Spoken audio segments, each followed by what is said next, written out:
time signal for midnight, so a very good morning to night owls and vampires everywhere. News in brief in just 29 minutes and 28 seconds. Meanwhile, join us now for this week's Pop 40 programme.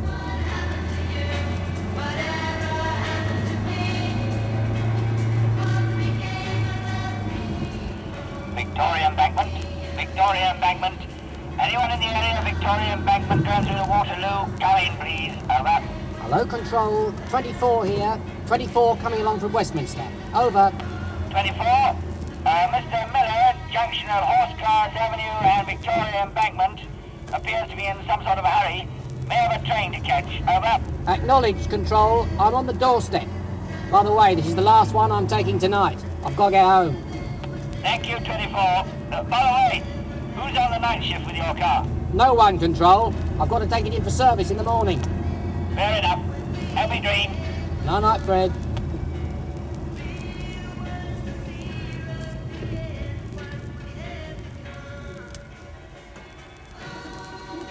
Mr. Miller? You the minicab company? That's right. You took your time, didn't you? I only just got the call. Jump in. I say, you all right? Of course, I'm all right. Don't forget your briefcase. Do you want some help? No, it's indigestion, this one. Now, come on, move. Waterloo. No, change my mind. Just along past Cleopatra's Needle.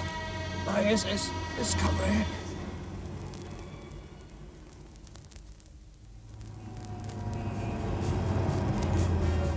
Here we are, sir.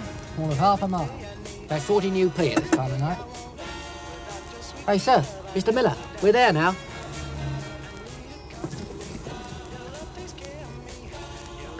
God, you haven't gone and snuffed it, have you? Blimey. I'd better get you to a hospital double quick.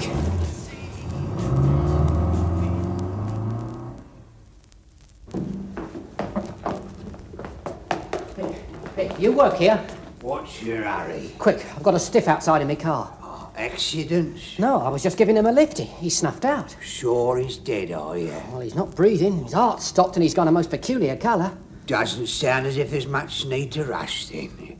Just sit down and I'll get a couple of nurses to bring out the stretcher. But I want to get home. Don't worry. We'll bring you a nice cup of tea. I don't want a cup of tea. My wife's having a baby. Oh, she in the car too? Well, you better bring her in then. Oh, she's at home. Look, he might not be dead. I don't know. It was only a few minutes ago. You might be able to save him. Yeah. Now, just you calm down and sit there. I'll try and see where some of the night start. Oh, blimey, I might as well do it myself.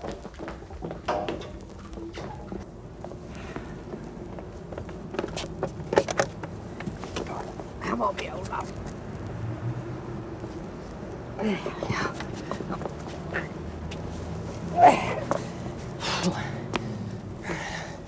I wish you'd lost a few stone before you decided to throw in the sponge. That's it. There. Just through these swing doors. And then you can sit down. I'll even bring you a cup of tea. They've woken up in time. You could be sitting there a couple of days before they realise you're dead. Oh, there we are. You can't leave him there, sir. Well, I can't cart him any further, that's for certain. Here, where do you think you're going? Home! You can't go home. I've got to have all your particulars, who you are and so on. I'm just a sucker trying to do his public duty. If I start answering your questions, you're going to keep me here all night. But there are forms to be filled, statements to be signed. Well, just say he walked in here of his own accord and collapsed. His name's Miller, that's all I know. I know nothing else about him. Never seen him before in my life. Good night. But wait! Bloody British public. Don't know what we've got to put up with.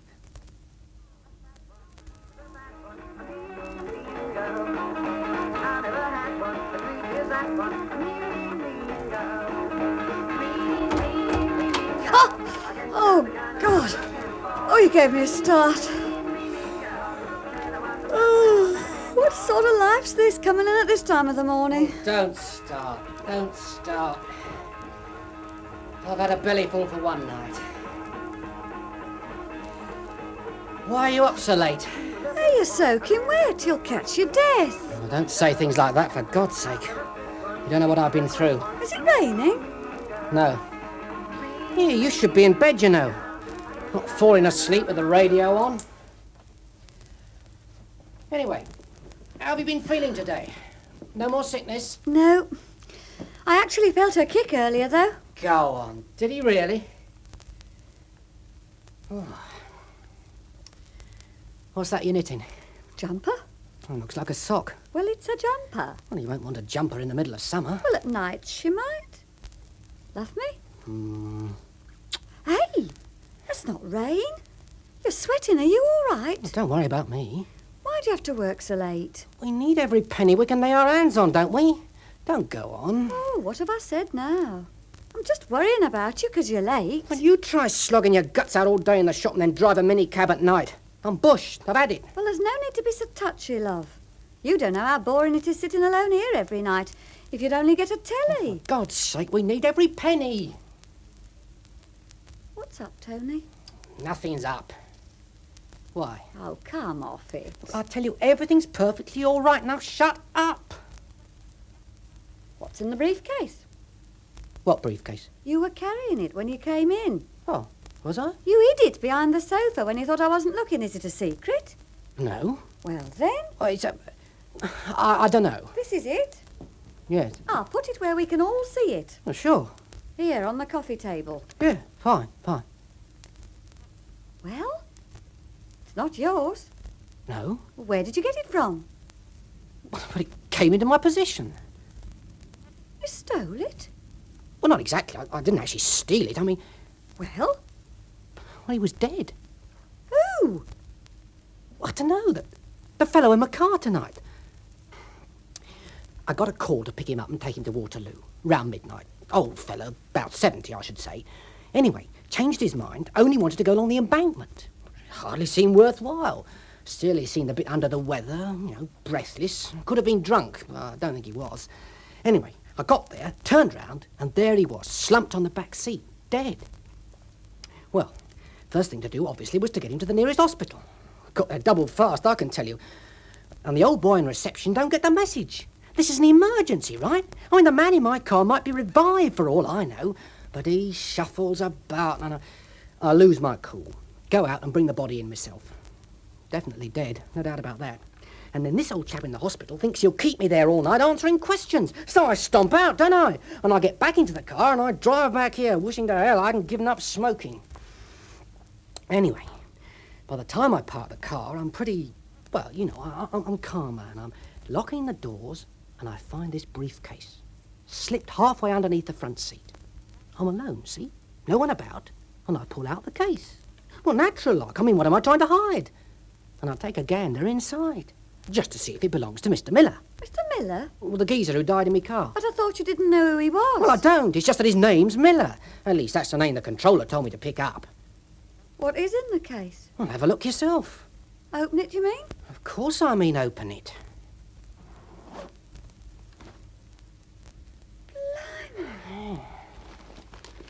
How much is there? Well, as much as we'll ever need, I can tell you. Haven't you counted it? Well, what chance have I had? What you going to do with it? Well, what do you think? Well, you're not going to keep it. Well, why not? Well, it's not like finding 10 pence on the back seat, is it? Well, it is exactly like that. Just a difference in quantity. Oh, you can't keep it, Tony. It's a fortune. The police will be round here in no time. And for why? Nobody knows I've got it. Nobody gave a damn about me at the hospital. The old boy at the desk didn't see me car and I didn't give me name. With the owner of all this dead, there's no way it can be traced back to me. What about your firm? The cab firm, you mean? They'll have it written down somewhere that you picked up Mr. Miller. Yeah. So, I dropped Mr. Miller at Waterloo. That was the job. What happened to his briefcase? I don't know. I didn't even notice if he was carrying one. And the orderly at the hospital? What orderly? What hospital? It's his word against mine. Must have been somebody else. How much is there? Oh, we've never had capital. We do need the money. You'll have to grow your hair. Eh? Grow a moustache, change your appearance a bit. I tell you, apart from a senile old porter, nobody ever saw me. You can't be too careful. The head office of your car company could say where you were. All they could say was I had to give someone a hire to Waterloo. Nothing more, I told you. It's tempting. But, it's like blood money. Don't be daft. You don't even know what blood money is. It's when you've killed someone to get money. I didn't kill him. He died. Snapped out. How? Well, how the hell should I know? Heart failure, blood pressure, worry about being responsible for all this money. What's so funny? We're rich. Should we keep it then? Oh, come off it. What's that supposed to mean? Well, putting all the responsibility onto me. What responsibility? The onus, the decision. Well, if you just say the word, I'll take the money back. Oh, very likely. Well, I would. I've been trying to talk you into taking it back for the last 10 minutes. All you've done is put forward objections, which I've kept on, What? proving they're not valid. Well, it's up to you. What is? Whether we keep it or not. Up to me? I'm not taking the blame. What blame? If anything goes wrong. Blimey. Just now you were so keen on keeping it, you even told me to dye me hair or something. Grow it, I said. Oh, what the hell? Let's count it first, shall we? Come on, then. You see, it's old money. It's all right. Old money? What do you mean? Used, dirty, not straight from the mint. The numbers can't be traced. These fivers must be in bundles of 1,000 quid each. You know, I don't like the thought of carrying around all this original cash. I mean, we'll have to go around all the tobacconists or something and buy one packet of cigarettes out of each £5 note, and then we can keep the change and feel safe with it. You'll have to go around a hell of a lot of tobacconists. And anyway, I've given up smoking. 2,500. 200 fivers in each bundle. So it is 1,000 in each. Yep. And there's 25 bundles. £25,000. Oh, I can't believe it. It's a fortune. How much do you earn a year? After tax, just about £2,000 a year. This is over 10 years' wages. Good God. £25,000 Untraceable. in cash. Untaxed. Here. Here, I hid some fags away somewhere, just for a rainy day. Here we are. Catch. Now, let's see if this lighter still works.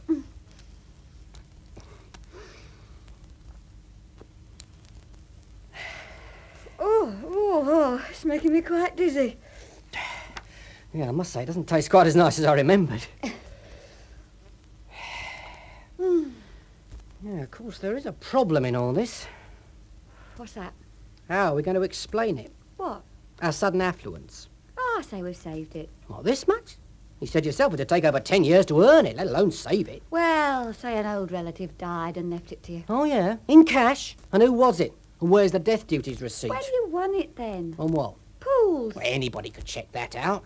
On the horses. Over a period of time? Yeah. Yeah, that's a possibility. Probably be taxed that way, though. Oh, so what?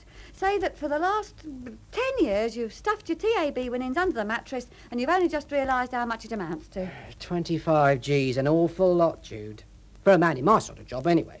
I mean, if I were a stockbroker or a train driver or something, nobody'd question it. But for a bloke who works part-time as a handyman decorator and doubles it on the minicabs at night, it's asking a bit much. Well, do we have to tell anybody? What do you mean? Well, let's keep our trap shut about it. Belt up and spend it. Oh, yeah. And when everybody asks me how I managed to afford to run the Rolls-Royce as a minicab, I'll say I put down 100 quid deposit. The 20 quid a week instalments payable till I'm 103. Well, don't let it change our style of living too much. Anyhow, what can you do with 25,000 these days? It's not as much as all that. Now, look, in tonight's evening paper... Well, Now, just look at these prices. Most of these houses alone, see?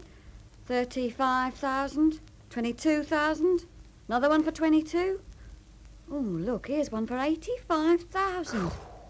Gosh, I bet that'll be really nice. It's got 3 bathrooms. bath taps made out of solid gold and hot and cold shampers in every room. Oh, be sensible, Judy. You're not really thinking of an 85,000 quid property, are you? Well, you were thinking of a Rolls Royce. Well, figuratively speaking. Anyway, a Rolls would only cost about 10 grand. But we could buy a house. A home. Oh, of course. Something about 15,000. But we wouldn't pay it all off at once. That would attract attention. Now, we got to go about it very discreet, right? I mean, spending it. Well, it's your money. What? Go on, you do the talking. You're the one that's spending it. Okay. Now, what do we want? Well, I could have my hair done at one of those really nice places in the West End. And we could get the baby a really full set of baby clothes and a nursery and a nice cot. One of those nice white ones where the paint doesn't come off. I was referring to all the really big things that we'll need. Houses and cars and things. I mean, those little things, haircuts and cots and things. Well, if we'd been sensible with what I've earned, if we'd saved a bit more for a bit longer, instead of only just since we've realised you were pregnant, we should have been able to afford all those little things anyway. And we've got to think of the future. Mortgage repayments, things like that. The boys' schooling and so on. Ah, she won't go to school for years yet. Well, that's what I mean. You've got to think of the future. Well, I want some new clothes, and they can be very expensive. And you've forgotten the oven. The what? And the fridge, and a completely automatic washer with a dryer. That'll be another 1,000. Here we go. Listen, Judy, let's stop behaving like children and do one thing at a time. We'll sleep on it and cross our bridges when we come to them, right? All right, love. Now, first things first. Get rid of the briefcase. It's the only incriminating thing left. What'll you do? Burn it, piece by piece if necessary. You got any old newspaper? I'll light a fire. Oh, in the cupboard by the grate. Hey, what's this? What's what? In the briefcase. It's a letter. Let's have a look. Good God, it's a note. Here, listen to this. Put 25,000 in used notes in the litter bin by Cleopatra's Needle between 10 and midnight tonight. Don't tell the pigs and Michael will be released safely. Pigs? Police. It's a ransom note. Yeah. You didn't read the evening paper tonight, I suppose? No. The son of Sir Robert Kelly, honoured in last year's list, has been kidnapped and is being held to ransom. Michael Kelly, aged 10, disappeared on his way home from school in the Wimbledon area last night, and a mystery phone call was received shortly after Sir Robert had decided to tell the police of the boy's disappearance. The phone caller told Sir Robert that a ransom note would be sent to him later today and that he would have to draw a considerable amount of cash from his bank in anticipation of the kidnapper's demands. Lady Dorothy Kelly, who spoke to reporters early this morning, said that she and her husband would do anything to ensure their son's safety, but she was worried on behalf of her husband, whose health has been the cause of some concern in recent months. He's dead. Sir Robert, He died in my cab. It's all too late. he was on his way to deposit the ransom money to save his son. And now it's miles past midnight. It's far too late. Oh, you should have handed the money in at the time. Oh, blimey. Well, you should have. Well, how was I to know? And what about the boy? The boy? Michael. Poor little basket. What would have happened to him? They wouldn't have done anything to him, would they? What do kidnappers do when the ransom isn't paid? Well, there was that flyer. The one who was the first to fly across the Atlantic solo. Didn't his son... What are you going to do? I've got to get the money back. But it's too late. Well, not necessarily. I can be there by... well, just after 1 o'clock. But you'll be an hour too late. 25,000. Oh, well. It was nice while it lasted. Still, we're not doing so badly. We're only a week behind with the rent. Bye-bye, love. Don't let anybody see you. How do you mean? Well, when you're putting it in the litter basket, if the police are watching, they might think you're the kidnapper. It doesn't matter. A man died trying to get his money there to save his son. I've got to make sure he hasn't made that sacrifice in vain. Good luck, love. Oh, put the radio on, will you? All right.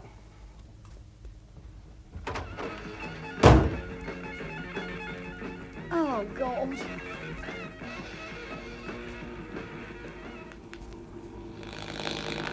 Sir Robert Kelly has been informed by...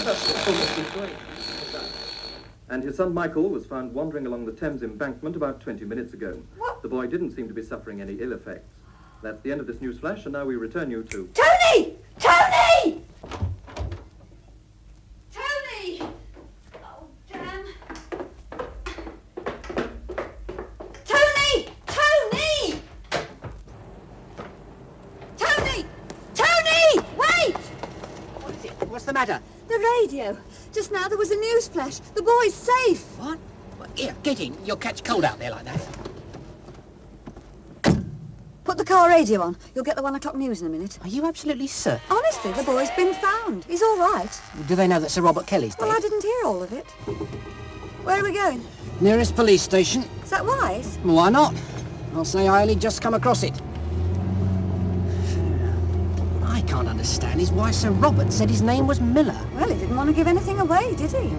You might have read the papers. If you knew you'd got Sir Robert Kelly in your car and you knew the difficulties he was in, you might have volunteered to help or something drastic like that.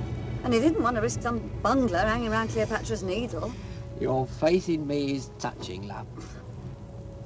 Just a minute. Why has the boy been released when the money's not been delivered? I mean, if the kidnappers have got the money... Listen. Sir Robert Kelly paid a ransom of £25,000 last night for the release of his son Michael, who was found less than half an hour ago walking along London's Victoria Embankment. The boy seemed to have suffered no ill effects. A search is going on for the kidnapper, who, according to the boy, seems to be a very sick man. The man who died in this car was the Nixon kidnapper. made a statement a few When hours I picked him up, he just released the boy. And before that, he must have already collected the money. But why was he going back to Cleopatra's Needle? Or perhaps his getaway was going to be made by boat. That's possible. He wanted to be dropped by the training ship, the SS Discovery, which is a little way further on. He could easily have got away on the river there. Or to meet an accomplice. And merely died of excitement before he could make it. Serves him right. Yeah, and the Kellys. Well, they're safe. 25,000 down. They can afford it. But to be done out of it... Well, it's not our fault, is it? No, but it's as if we were involved. Look, how could it be anything to do with us except good fortune? If Sir Robert hadn't put the ransom note in with the money, we'd have had no idea what it was all about, right? But, Tony, the point is, we do. Well, here's the police station. You want me to take it in? I wouldn't mind counting it again first. I'll take it in. You're sure now? It's all there, is it? You haven't nicked a bundle. No, it's not just because of me. I don't want to go on taking the can back for losing you a fortune for the rest of my life. Well, they'd find out anyway. Who? Well, Rozzers. They always do. They're bound to have done something. What? Well, I don't know. Painted the notes with some invisible dye or something. It'll never wash off. I saw that in a film once. Oh, we'd never really be able to live happily ever after, I suppose. Oh, every knock on the door, every time the phone rings. We'd be wondering. And worrying. Yeah. All right, love. I'll come with you.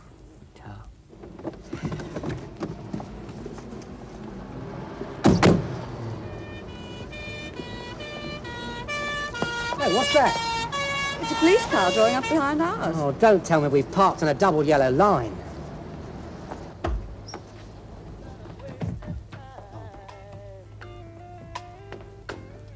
Where is everybody? Shaw! All right. What do you want at this time of night? Are you the duty officer? Well, I'm not Tinkerbell. What have you got there? Lost property. Lost breeding property? Beg your pardon, miss. Couldn't it have waited till morning? Well, I'll bring it back later on if you like. What is it? Oh, just a bit of money I found in the back of my car. I'm a minicab driver, you see. You couldn't turn your radio down a bit, could you? No, it fell out of this briefcase. I'm afraid I haven't crammed it back in too well. Oh, damn, I've dropped a bundle. Oh, I'll get it. Good God. Here we are. Where did this lot come from? Tony, look. This isn't a real bundle of notes. See, it's hollowed out inside. You found all this money and you're turning it in? Are you too crazy or something? Well, what is it, Jude? A matchbox? It's like a tiny radio or something. Can I have some details about this, sir? Morning, Inspector. What's going on here? Well, this young couple's just brought in some money they found. What's that thing, sir? A little homing device. It's done its job now. Ah, they're returning this money, you say? They were just turning it over, sir. Very commendable, in my opinion, sir. Right. It was in my minicab, sir, on the back seat. I don't know anything more about it. Sir Robert Kelly will be delighted, I'm sure. Sir Robert who? I'm sure he'll want to explain himself. If you'd care to come with me, we'll visit him now. Oh, thank you, Inspector.